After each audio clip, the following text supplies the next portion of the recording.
Hi, I'm Lou with another episode of My Car Story, and today we're out in the suburbs of Chicago, and with that being said, Dennis Chikazian. Yes. I'm saying it right. Get a little closer to me, Dennis. Sure. So with that being said, Dennis has an iconic car. I've been waiting for one of these, and we finally have one for the channel to show, and the best thing about Dennis is he drives this car, and that I love. What did you bring today? It's a 1956 Mercedes Gullwing. It's the 300SL version of the car. And I've owned it for, I bought it in 2000, so I've owned it for about 18 years now. The Gullwing. Yep. With that being said, if there is a car that defines Mercedes-Benz, let us take a look at our featured attraction. So Dennis, you stated, come on back with me, let's talk about this car. Why did you have to have this car? It was the car that I always felt was the best design car when I was a kid. When I was in high school, I saw one of these for the first time and just fell in love with the design. And it's a very unique design. There are a lot of things about it that are unique. And the car itself doesn't have a normal chassis. It's got a series of tubes. It's called a monocoque body. And it's actually constructed as a series of tubes rather than being built like a traditional car would be with the normal chassis. So let's just, for grins, let's shut the side. I want to show people the design that you enjoy. So here's how the door shuts, just like that. And because it's a Mercedes-Benz, it closes so wonderfully. Step right alongside me. I'll give you the time to enjoy all the angles of this one.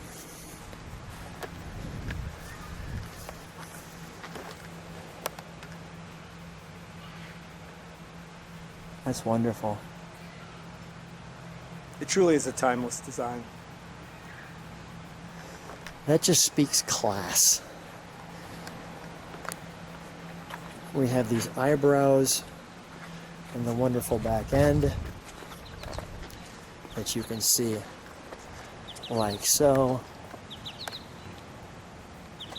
And that looks good in front of you on a wonderful day. We have the perfect day with, might I add, the perfect car. So the 300SL, can we open the trunk or is Sure. there? Yep. Okay. Trunk opens. So talking about the body on this one, we have your tire right there. And this is where you put the gas in. Yep, gas and oil.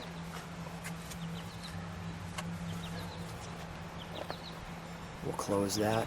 Okay. So you drive it. What's the, I'll let you close that. Let me show these vents while you're doing that. Yep. And the wonderful curve in the windows. What's the reaction when you're driving this? Well, the car gets a lot of attention because it is a classic design. And it's the design that I think most people would argue is the design that sort of changed styling back in the 50s and 60s. It was the beginning of the modern era. Before that, cars were pretty boxy, and they went to these sleeker shapes with Ferrari, with Mercedes with this Gullwing, and a number of other cars. So it does get a lot of attention. Let's take a look. Let's, just for grins, let's open both doors. I want to show people. It's kind of an iconic picture. The door is open in kind of an interesting Yeah, let's way. show it's a that. pop-out handle right here. It pops out, and you lift it. It's up right here. So let's, on this side, just show that. While I'm here, if you could open the other side as well. Yep. Now, Dennis, do you see many other 300 SLs? They made about, I think the number was around 1,500 of them. And this is, so there are quite a few of them around. And Because they didn't throw these away. They did not throw them away. Because the cars are such an iconic design, people basically took and restored them. And you can see the car had some very sophisticated controls for the time. It had dual heating systems. One interesting thing is the horn is right here because it was set up as a rally car, so the person sitting in the passenger seat could blow the horn. Wow. And so to blow the horn, they of course needed to You're be able turning to the turn ignition the on. ignition on. And so we'll do that here. The back end. And so you could press this button and blow the horn. That is interesting. And, Tell me what the this car- knob is on the wheel. This is a release knob that you use to be able to get into the car easier. So the wheel flops down like that, and you use it to lock it in place. I am glad I asked and that get question. that in place, and then of course the turn signal. We've got And our ashtray. Go ahead. ashtray, yeah, which was in an unusual place. And it has your vents, which pop up. It brings a lot of air in. I keep this open all the time. And it's got an electric fuel pump, which is controlled by the button right here. And so this button, you turn the fuel pump on or off. It's got a manual choke, which you pull out Show here. that. And if you want to start the car, when it's cold, you have to use the choke. And so the choke is right here. You pull this out, and that's your manual choke, and it returns. And then this was a spark advance, which it no longer is. So they used to have an ability to change the spark on the car. So it's actually the car itself has been modified a little bit to make it drivable, because I really do drive the car.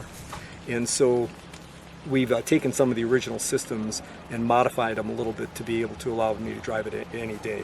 And so, as one example of that, in the original ignition systems were a regular distributor, we pulled out the original distributor and put in an electronic ignition system. I kept the original so that I've got it for the originality, but to make it run right, the electronic, it's called a 1, 2, 3 ignition system that works a lot better.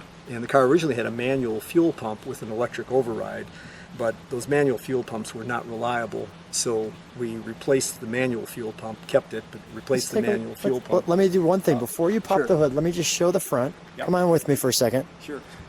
Let me show that.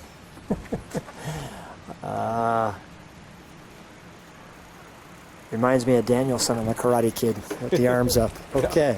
All right, let's... And so here's your venting. yeah. So to open the hood opens, of course, from the back, and you can see safety release. Yep.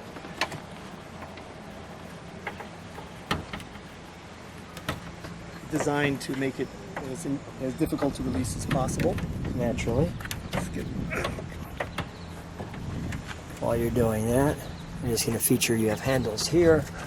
We have handles up here to pull the door down. Here's the latch from inside the door. We've got the safety harness, and we have the engine propped up. So we have an angled 6. Yep. And the car has originally a straight six, and the car itself has fuel injection, which was not normal at the time. There were not many cars that had fuel injection on it, and this one does have fuel injection. And it takes 16 quarts of oil, which is really unusual. Most cars take 4 or 5, but this takes 16 quarts of oil. Here's this bracing you were talking about. And that's all. This is all the chassis of the car. It's all made up out of these tubes. The whole thing is set up with these Tubular chassis. set of tubes. Yeah. Let me just show that one tag too on the firewall. Yep. That one right there. Right.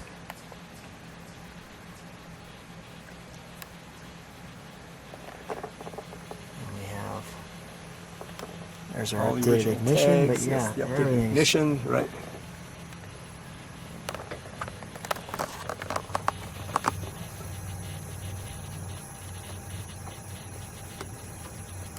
And I'm running, here's the oil sump, and I'm running 15W40 in there. How is this car as far as, can we start it? I'll Yeah, hold sure, it. yeah, okay, sure. And we'll start it up. When the car is cold, you have to use the shock of the Okay. cold to start it.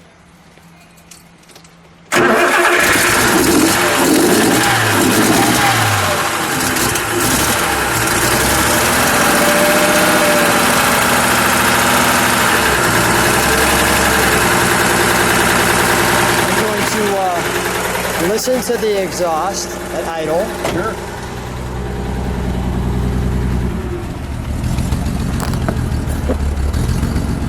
Dennis, can you step on the brakes for just a second? Got it. That sounds good. Let's hear a little rev.